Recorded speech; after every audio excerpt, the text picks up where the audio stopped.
Ini adalah video terakhir pada tema desa adat dengan topik desa adat setelah Undang-Undang Nomor 6 Tahun 2014. Bagaimana menjadi desa adat? Pada Undang-Undang Nomor 6 Tahun 2014 memang memberikan pengakuan kembali tentang desa adat, dan desa boleh memilih statusnya apakah ingin menghidupkan kembali nilai-nilai adatnya dan peranata pemerintahannya, atau tetap dengan menggunakan struktur organisasi desa dinas. Nah, adapun syarat yang harus dipenuhi untuk kembali menjadi desa adat adalah hak tradisional tidak boleh bertentangan tentang oleh hak asasi manusia. Kemudian tidak mengancam kedaulatan dan integritas NKRI dan juga tidak bertentangan dengan hukum undang-undang. Nah, desa adat juga sebetulnya didorong untuk menghormati hak perempuan dengan melibatkan perempuan dalam membuat keputusan desa. Nah, desa adat kemudian akan ditetapkan oleh peraturan daerah kabupaten yang di dalamnya akan disertai dengan peta batas wilayah, susunan kelembagaannya seperti apa, pengisian jabatan dan masa jabatan kepala desa, dan seterusnya yang berdasarkan dengan hukum adat setempat. Berikut merupakan skema bagaimana proses penetapan desa adat. Desa adat itu sudah dipayungi oleh hukum yang paling tingginya adalah Undang-Undang Dasar 1945 Pasal 18 Ayat 2, dan turunannya adalah Undang-Undang Nomor 6 Tahun 2014. Ya.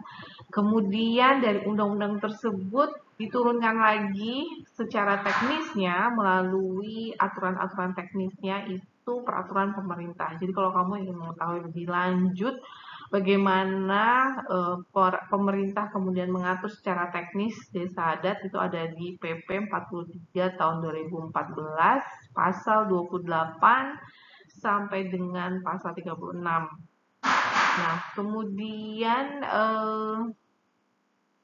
pemerintah daerah diperkenankan untuk karena tadi di dalam aturannya bahwa menetapkan di dalam undang-undang bahwa menetapkan desa adat itu diserahkan kembali melalui perda, perda kabupaten maupun perda provinsi. Ya, jadi ini skemanya bagaimana perda pemerintahan kabupaten kurang lebih isinya dan bagaimana perda pemerintahan provinsi. Ya, karena provinsi cakupan wilayahnya lebih luas, maka perdanya bisa lebih luas lagi ya. Sedangkan kalau perda kabupaten mungkin akan lebih spesifik bicara tentang desa adatnya. Ya, namun memang kemudian tidak semua desa ujug-ujug bisa jadi desa adat. Nah, itu dia. Yang harus dipahami adalah ini yang menjadi pertentang apa ya perdebatan dalam hak apa pelaksanaan asas rekognisi, bahwa tidak mudah untuk kemudian menyelaraskan antara hukum positif di Indonesia dengan hukum organik atau hukum adat yang sudah berlangsung lebih dahulu sebelum adanya NKRI. Nah, di dalam pasal 18 ayat 2 kan ada 3 hal yang harus dipenuhi oleh desa untuk disebut sebagai desa adat. Yang pertama adalah sepanjang nilai-nilai adatnya masih hidup. Yang kedua adalah sepanjang mengikuti perkembangan masyarakatnya, dan ketiga adalah sesuai dalam apa NKRI kalau tidak salah. Sehingga kalau ditafsirkan dalam undang-undang tersebut, negara masih memiliki hak otoritas penuh untuk menentukan sebetulnya mana yang kemudian diakui sebagai desa adat dan mana yang tidak dapat diakui sebagai desa adat. Makanya ya ini tugasnya pemerintah kabupaten kemudian untuk memastikan apakah kemudian sebuah desa itu sesuai dengan yang tadi dikatakan bahwa masyarakatnya memang telah hidup dan nilai-nilai adatnya masih hidup gitu di dalam kehidupan apa peranata baik pemerintahannya maupun dalam peranata kehidupan sosial masyarakatannya. Apakah banyak desa yang sudah berubah menjadi desa adat? Setidaknya dari 34 provinsi, ya memang provinsi yang eh, menarik gitu dan cukup dikenal secara umum mengangkat kembali keadatannya secara secara ya formil adalah desa di Provinsi Sumatera Barat. Ya. Di Sumatera Barat ini di tahun 2018 Provinsi Sumatera Barat mengeluarkan Perda nomor 7 yang bicara tentang nagari. Dan setidaknya ada 983 nagari Minangkabau yang sudah terbentuk semenjak adanya Perda di tahun 2018. Kemudian selain di Sumatera Barat yang ingin saya tekankan adalah yang saya ingin highlight lagi itu di Provinsi Bali yang sebetulnya kalau di Provinsi Bali itu sudah lama ya perdanya, itu pernah keluar juga ketika undang-undang yang masih berlaku adalah Undang-Undang Nomor 32 Tahun 2004. Namun di sini juga ada perda provinsinya di Perda Nomor 4 Tahun 2019 tentang desa adat di Bali. Keunikan kalau di Bali, desa masih memilih untuk menggunakan sistem dualisme, yakni di dalam satu desa terdapat dua struktur pemerintahan, yaitu desa dinas, perbekal yang disebutnya, dan desa adat desa atau pakraman. Nah, ini merupakan peninggalan dari Undang-Undang Nomor 32 Tahun 2004. Nah, adakah perbedaan kewenangan antara desa dinas dengan desa adat? Perbedaannya antara lain pada desa adat ada pada fungsi desa untuk mengatur pemerintahan adat, mengurus tanah ulayat, melestarikan budayanya, menyelesaikan sengketa dan melaksanakan sidang peradilan adat, dan juga melaksanakan hukum adat. Sedangkan fungsi yang lainnya memiliki fungsi yang sama seperti fungsi pemerintahan, fungsi masalah keuangan, mengelola keuangan, fungsi pembangunan desa, dan fungsi fasilitasi dan pembinaan dari pemerintahan kabupaten kota itu sama. Artinya meskipun dia bentuknya seperti desa adat, namun dia tetap memiliki ya di sini inilah yang disebut dengan hybrid government gitu ya, percampuran antara self-governing community dengan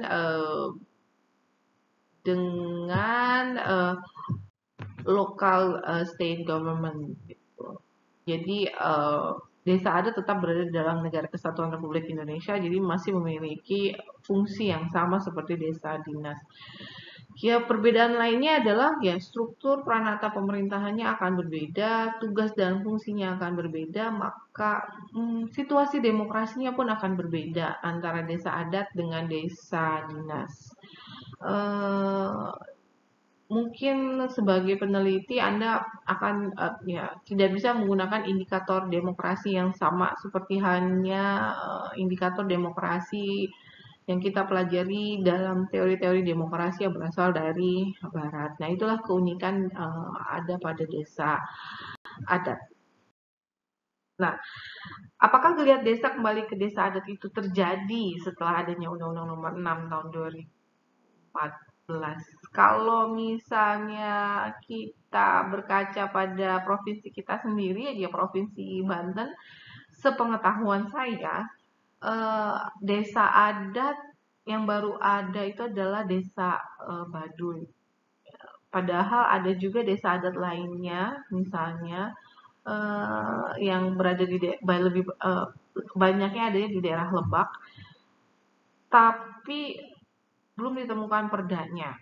Nah, kalau tidak salah sekarang di Provinsi Banten ini sedang dibahas tentang perda masyarakat adat, baru dibahas.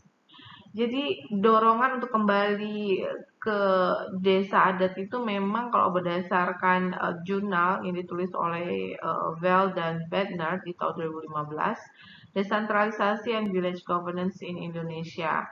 Jadi dorongan untuk kembali menjadi desa adat itu tidak mudah karena dia harus make sure bahwa nilai-nilai adat itu masih diyakini oleh masyarakatnya, kemudian peranatanya juga masih ada, dan kemudian apakah nilai-nilai adat dan peranata tersebut itu selaras dengan perkembangan masyarakat saat ini, di mana demokratisasi itu ya berkaca kepada nilai-nilai yang barat gitu ya, demokrasi barat.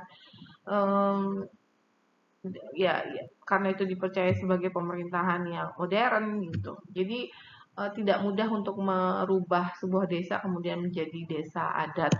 Kamu juga bisa baca di dalam bukunya Profesor Hanif Nurholis gitu, mengkritik bagaimana Undang-Undang Nomor 6 Tahun 2014 Asas Rekognisi ini mencoba, kalau saya dengan bahasa saya itu memaksa gitu ya, memaksa untuk seolah-olah mengakui keberadaan desa adat, namun desa adat yang dimaksud itu sendiri pun sebetulnya dipertanyakan oleh Profesor Hanif karena menurut beliau desa adat yang benar-benar betul-betul murni desa adat itu bagi dia secara di tahun 1980 itu sudah selesai gitu ya. Semenjak tahun 1980 itu sudah tidak ada lagi desa adat karena Undang-Undang Nomor 5 tahun 79 ya, sebagai dampak dari Undang-Undang Nomor 5. Nah, namun hal itu tidak ditemukan di Sumatera Barat. Ya. Bedner dan Vel ini menyatakan bahwa justru di Sumatera Barat dengan adanya Undang-Undang Nomor 6 ini geliat untuk desa kembali menjadi desa adat itu sangat besar gitu ya.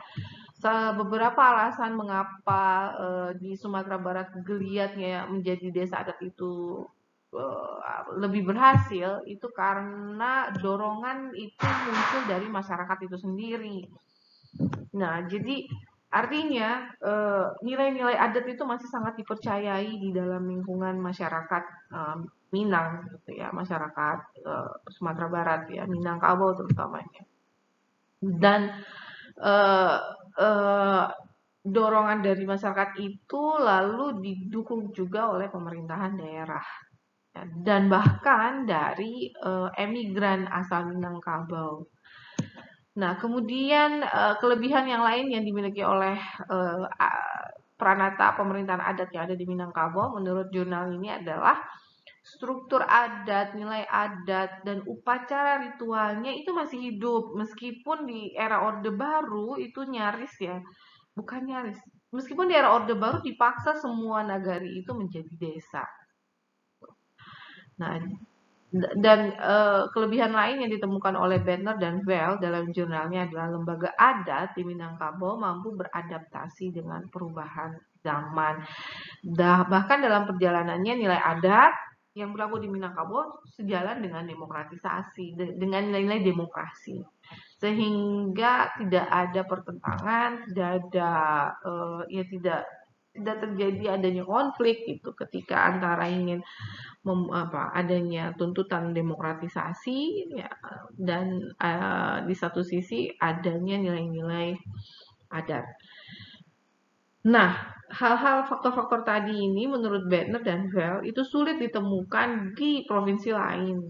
Sulit ditemukan di provinsi lain. Dan menurut Bedner, salah satu alasan mengapa desa adat di provinsi lain itu sulit hidup kembali, ya karena nilai-nilai adatnya memang sudah hilang, masyarakatnya tidak lagi tertarik untuk tidak lagi tertarik atau tidak meyakini lagi nilai adatnya, atau bisa jadi atau masyarakatnya itu ya keyakinan menganggap bahwa nilai-nilai adat yang berlaku itu sudah tidak sesuai dengan perubahan zaman seperti itu.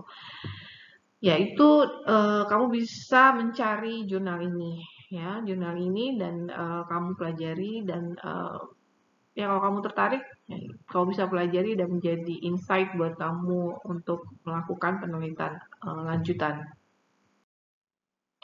Oke, terakhir, slide terakhir, saya akan tutup kuliah kita tentang desa adat ini dengan kritik ya. Ada 3 pertanyaan yang menjadi bahan pikiran gitu ya bagi kita semua untuk bagaimana kita berpikir kritis terhadap Undang-Undang Nomor 6 Tahun 2014 terkait tentang desa adat.